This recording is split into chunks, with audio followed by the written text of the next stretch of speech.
Bonsoir tout le monde, merci de vous être connectés. Alors, moi, je suis docteur Diala Thomas, je suis orthopédiste pédiatre. Et donc, on va présenter un petit cas de pédiatrie avec le docteur Ladoge, médecin du sport, et le docteur Zetoun, radiologue. Alors, Fabien, je te laisse présenter le patient. Oui, alors donc il s'agit du petit Lucas, 8 ans, il est droitier, il a présenté une chute de trottinette, il s'est rattrapé sur sa main droite, le coude en extension et suite à ça, il présente une douleur et une impotence fonctionnelle complète, immédiate.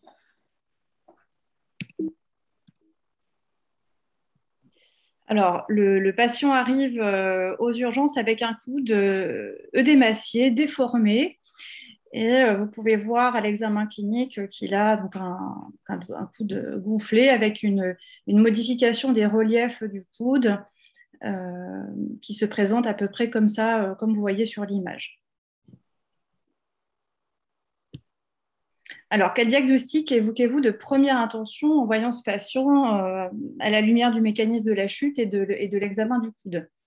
A, une fracture du condyle externe. B, une luxation postéro-externe du coude. C, une fracture supracondylienne déplacée. D, une fracture de la tête radiale. Et E, une fracture déplacée de l'olécrâne. Alors, vous avez des réponses assez diversifiées. La majorité ont répondu une luxation postéro-externe du coude, mais je vois que c'est assez partagé dans les autres diagnostics. Alors effectivement, les deux diagnostics qu'on peut évoquer en premier sur ce patient, c'est la luxation du coude et la fracture supracondylienne déplacée qui peut aussi donner un peu cet aspect clinique du coude. Les autres fractures ne sont pas impossibles, mais ce n'est pas ce qu'on va voir plus fréquemment sur ce mécanisme. Alors ce patient, donc, vous évoquez ces deux diagnostics, qu'est-ce que vous faites en urgence? Grand A, vous tirez sur le coude pour le réaxer et vous mettez le patient dans une attelle. B, vous faites un examen vasculaire et nerveux que vous consignez dans le dossier. C, vous le mettez dans un plâtre et vous faites une radio de contrôle à J8. D, vous demandez en urgence des radios du coude face et profil. Et E, vous faites une immobilisation provisoire et vous mettez des antalgiques. Alors, vous avez tous répondu radio du coude à 100% et la plupart d'entre vous faites un examen vasculo-nerveux et une immobilisation provisoire. Quelques-uns tirent sur le coude. Alors, il y a 3 bonnes réponses. Alors non, on ne tire pas d'emblée sur le coude en ne sachant pas ce qu'il y a en dessous, hein, donc on ne va pas d'emblée faire ça. Évidemment, en urgence, on prend les pouls, on fait un examen nerveux, on regarde s'il y a des troubles vasculaires ou nerveux. On immobilise l'enfant de façon provisoire et on met des antalgiques pour le soulager et on l'envoie en urgence faire une radio.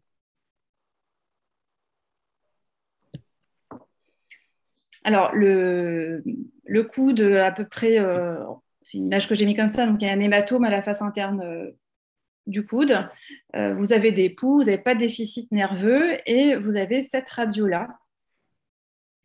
Alors, j'ai mis qu'une incidence parce que c'est difficile aux urgences. L'enfant a très mal, on ne peut pas bien le positionner pour faire les radios et c'est toujours difficile d'avoir des très, très bonnes incidences dans ce contexte. Alors, quel est votre diagnostic? A, fracture supracondylienne stade 4. B, luxation isolée du coude. C, luxation du coude avec une fracture du col radial. D, luxation avec fracture de l'épicondyle médial. Ou E, une luxation avec une fracture du processus coronoïde.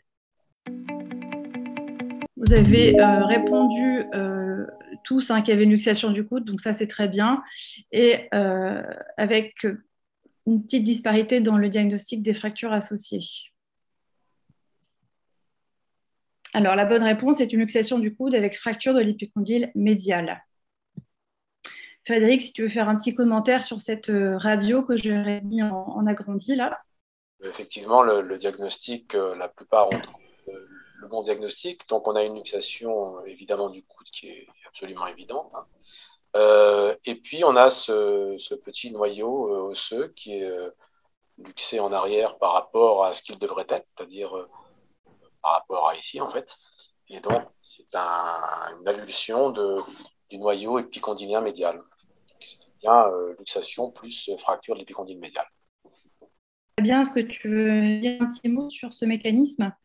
Oui, alors l'épidémiologie des luxations de coude, donc c'est généralement une chute sur la main, coude semi-fléchi ou une chute sur la paume de la main en supination et en hyperextension. Je vous ai montré quelques exemples. C'est une pathologie qui va être fréquemment rencontrée dans les sports de combat avec chute, le judo étant le grand pourvoyeur, notamment chez les adultes. Alors, je ne vous ai pas mis de photos d'enfants, vous comprendrez bien pourquoi.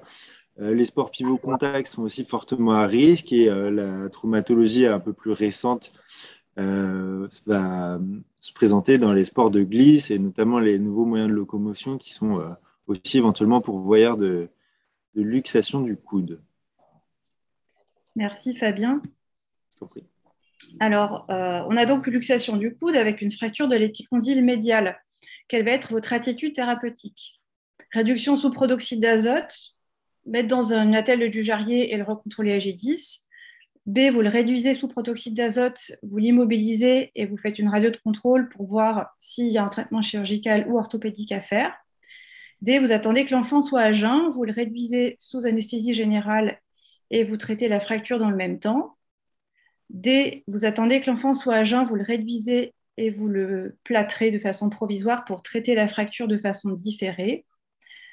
E, vous réduisez sous AG en urgence, sans attendre le jeûne, et vous traitez la fracture dans le même temps. D'accord, donc la plupart d'entre vous ont répondu réduction sous AG en urgence et traitement de la fracture dans le même temps. Et quelques-uns ont quand même répondu de le réduire sous protoxyde d'azote, de l'immobiliser et de faire une radio de contrôle. Alors, on va dire que la réponse académique, c'est celle-là, c'est que c'est quand même un coup de luxé, il y a un risque vasculo-nerveux, c'est une urgence, on n'attend pas le...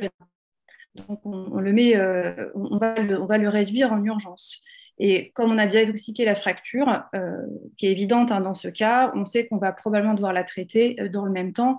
Donc, de façon académique, c'est au bloc opératoire, sous anesthésie générale, on est confortable, on est en urgence, on réduit le coude et on traite la fracture dans le même temps.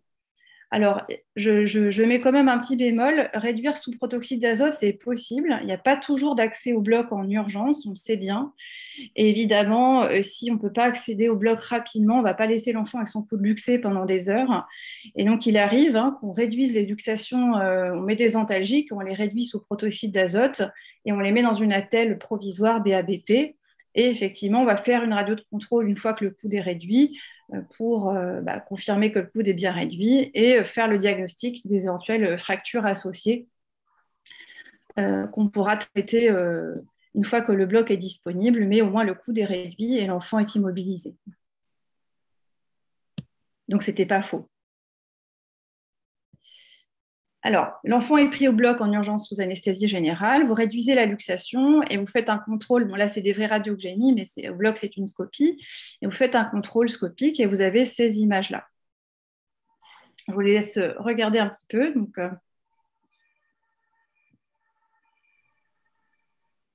alors, au vu de ces radios, qu'est-ce que vous allez faire? Est-ce que vous allez plâtrer l'enfant dans un BABP et le contrôler H10? Est-ce que vous faites une réduction et une ostéosynthèse percutanée? Est-ce que vous faites une réduction et une ostéosynthèse à ciel ouvert? Alors, vous avez majoritairement répondu réduction et ostéosynthèse percutanée. Alors, non. Comme vous avez pu voir sur les radios, on a une fracture. Peut-être que je peux revenir sur les radios, si c'est possible. Voilà, vous avez une... Comme ça a été sur la radio unixale, le coude luxé, une fracture déplacée de l'épicondyle médial. Vous voyez ce petit noyau-là, il devrait être plutôt par ici. D'accord? On voit bien sur le 3/4 ici, sur le cliché en valgus, on voit que ce petit noyau-là, il n'est pas stable, il n'est pas revenu à sa place après réduction de la luxation. Il devrait être par ici. Là, il est vraiment beaucoup plus bas et il n'est pas stable. Donc, c'est une fracture déplacée. Donc, il faut la réduire et la synthéser. Sauf qu'à la face interne du coude, vous avez le nerf ulnaire. Et donc, vous ne pouvez pas faire d'embrochage percutané parce que vous risquez d'embrocher le nerf ulnaire. Donc, c'est une chirurgie qui se fait à ciel ouvert. Vous devez aborder, repérer le nerf ulnaire pour toujours l'avoir sous contrôle et brocher donc à foyer ouvert. Donc, ça, c'est un exemple. Bon, ce n'est pas le bon côté, mais ce n'est pas grave, c'est quand même un épicondyle médial. Vous avez un exemple de scopie au bloc où l'épicondyle médial, c'est ce petit noyau qu'on voit ici, on l'a remis à sa place Et on a fait un brochage comme ça par 2 broches divergentes, donc avec une scopie de face et de profil, pour stabiliser l'épitroclé. Évidemment, une fois broché, l'enfant est immobilisé dans un plâtre BABP pour 6 semaines. Donc, un mot sur les luxations du cou. Donc, c'est une véritable urgence. Elles sont exceptionnelles chez les enfants de moins de 5 ans, donc c'est plutôt les plus grands enfants. Et les adolescents, notamment sur les accidents sportifs dont Fabien vous a parlé, avec un mécanisme chute sur la main en extension, chute sur la main avec le coude en extension. Et c'est pour ça que je voulais insister sur ça, parce que c'est des cas cliniques main. Et quand on tombe sur la main, il faut aussi penser au coude. On n'a pas toujours que des fractures de la main ou du poignet, donc il faut savoir penser au coude selon le mécanisme de la chute. C'est le plus souvent des luxations qui sont postérieures. Comme toute luxation, il faut rechercher des complications vasculo-nerveuses en urgence. Et surtout, ce qu'il faut retenir, c'est que dans les luxations du coude, elles sont rarement isolées et que dans quasiment la moitié des cas, vous allez avoir une fracture associée qu'il faut savoir la repérer. Et la plupart du temps, là-dessus, c'est un épicondyle médial. Alors, vous avez d'autres fractures possibles, un condyle latéral, une coronoïde ou un col radial, mais elles sont plus rares. C'est surtout l'épicondyle médial. Et en pédiatrie, en tout cas, c'est classique. Sur la fracture de l'épicondyle médial elle-même, qui survient sur un mécanisme de mise en tension du collatéral lunaire et des muscles épicondyliens médiaux, donc c'est extension valgus. Voilà, il faut savoir la rechercher chez l'enfant par l'examen clinique avec un œdème, une ecchymose à la face interne du coude, un enfant qui est surtout douloureux en valgus, et surtout rechercher une souffrance du nerf ulnaire et la consigner dans le dossier. Et pourquoi ça voilà, mais pardon, ce sera la question d'après. Alors, si vous avez un enfant pour lequel vous suspectez une fracture de l'épicondyle médial, un enfant très petit, que ce soit dans un contexte de luxation ou non d'ailleurs, mais que la radio du coude est normale, qu'est-ce que vous faites? Alors, vous avez répondu à 50% une IRM du coude, une échographie du coude à 20%. Quelques-uns, 30% feraient une radiographie toutes les semaines pour voir si un cal osseux apparaît. Alors, vous pouvez effectivement faire un cliché comparatif du coude contralatéral. Quand on a un doute, on regarde comment est l'autre coude. Donc, ça peut être un moyen simple au cours d'une consultation, par exemple, de faire le diagnostic.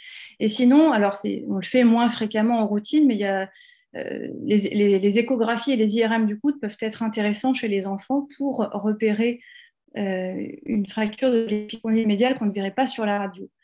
Alors pourquoi ça? Parce que chez le très petit enfant, l'épicondyle médial n'est pas ossifié. Donc il va être ossifié à partir de 6-7 ans. Parfois on en voit chez des enfants plus petits, mais c'est plus rare. Mais globalement, il faut retenir vers 6-7 ans. Donc en dessous de cet âge-là, vous pouvez avoir un épicondyle médial qui ne se voit pas, ou alors c'est une petite coquille, une très très fine coquille sur la radio qui est très très difficile à voir. Et donc sur une échographie ou une IRM, vous pouvez faire le diagnostic. Voilà, donc c'est intéressant de connaître cette possibilité quand vous avez un très petit enfant. Sachant que si on est dans le cadre d'une luxation, probablement vous l'examinerez sous âgé, donc la question se pose moins. Et il y a un autre piège aussi qu'il faut connaître dans ces fractures-là, c'est l'incarcération du fragment dans l'articulation. Donc je vous laisse sur cette radio-là, vous voyez cette radio du coude, donc ça c'est un plus grand chez un ado, un coude mature, mais c'est pour vous montrer l'exemple. Si vous regardez comme ça très rapidement la radio de loin, vous la trouvez normale. Et en fait, quand vous regardez bien, vous voyez ce tout petit croissant là qui est intra-articulaire, qui s'est incarcéré. Et ça, c'est l'épicondyle médial qui s'est coincé dans l'articulation. Voilà, et je vous ai mis un exemple d'IRM pour vous montrer que sur l'IRM, on peut diagnostiquer cette fracture avec l'œdème osseux et le noyau épitrocléen qui est déplacé. Voilà. C'est intéressant, si je peux me permettre, c'est intéressant parce qu'effectivement, vous voyez sur l'IRM, on voit tout de suite toujours l'œdème osseux et c'est vraiment un examen hyper sensible, quoi. Dès qu'il y a une pathologie, il y a un œdème, quoi. Donc c'est évident, tout de suite, la pathologie est évidente. Voilà. Merci à tous.